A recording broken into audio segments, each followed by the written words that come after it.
નમસ્કાર, હું છું સરપંચ શ્રી રિપિન ગામિત. આજ હું તમને 7/12/8 ની અંદર વારસાઈ કેવી રીતે કરાવવી અને અરજી ક્યાં કરવી અને કયા કયા ડોક્યુમેન્ટ્સની જરૂર પડશે એની માહિતી આપીશ.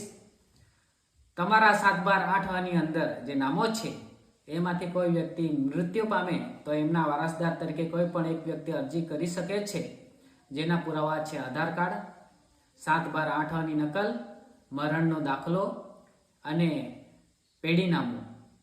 50ના સ્ટેમ્પ પેપર પર તમે નોટરી કરાવીને આ તલાટી પાસે જઈને પેઢીનામું કઢાવી શકો. અને આ અરજી તમે એની ગુજરાત ગવર્મેન્ટ ઇન પર જઈને કરી શકો છો અને CSC સેન્ટર, સાયબર કેફેમાં પણ જઈને કરાવી શકો છો.